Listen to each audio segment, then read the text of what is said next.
On vient charger, bourrer des problèmes, mais on rentre toujours avec les mêmes problèmes. Pourquoi? Parce que la gloire de Dieu n'y est pas. Pourquoi la gloire de Dieu n'y est pas? Parce qu'il n'y a pas d'accord entre nous. Mon frère, ma soeur, aujourd'hui nous sommes confrontés à des hommes de Dieu qui travaillent ensemble, mais ils ne s'entendent pas. Tout homme de Dieu veut à tout prix que le Seigneur l'utilise seul et pas l'autre.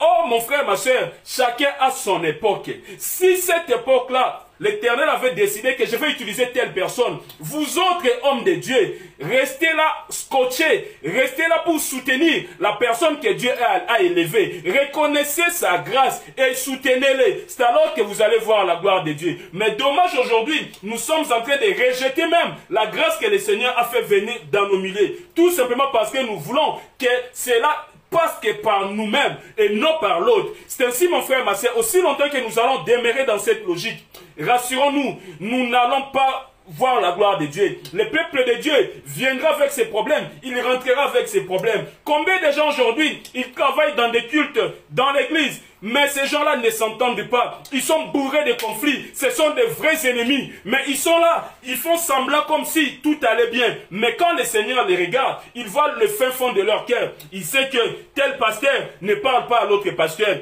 Il sait que tel responsable ne parle pas avec l'autre responsable. Mais pourtant, ils travaillent tous en collégialité. Ils travaillent tous ensemble. Mais pourtant, au-dedans d'eux, ce sont des vrais ennemis, ce sont des vrais hypocrites. Donc, en grosso modo, ils n'ont pas d'accord. Ils n'ont pas d'accord. C'est pour cela que nous avons dit notre thème, c'est la puissance de l'accord. Donc, mon frère, ma sœur, si nous voulons vraiment voir la gloire de Dieu, il faudrait que nous manifestions l'accord dans tout ce que nous sommes en train de faire.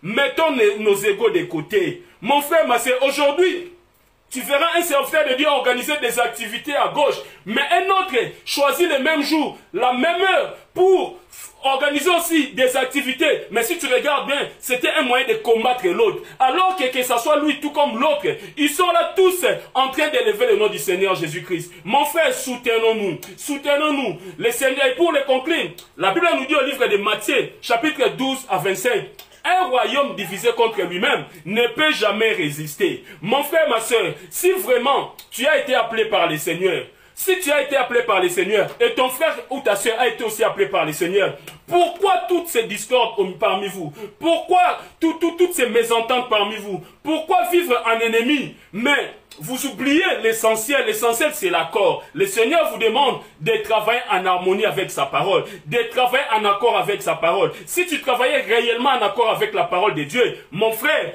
tu vas prendre ton frère ou ta soeur à côté comme ton prochain, mais tu ne vas pas les traiter comme un ennemi. C'est ainsi le Seigneur te dit. Dorénavant, il a besoin que son peuple, à chaque fois qu'il viendra avec ses fardeaux, et que ces peuples-là rentrent bredouilles. Mais il ne veut pas voir ces peuples-là venir avec ses fardeaux et rentrer toujours avec les mêmes fardeaux. Pourquoi? Parce que toi, serviteur de Dieu, vous les serviteurs de Dieu, vous travaillez en hypocrisie, vous ne vous entendez pas. C'est pour cela que le peuple de Dieu n'est pas béni. Sois béni mon frère, sois béni ma soeur, cette parole te concerne.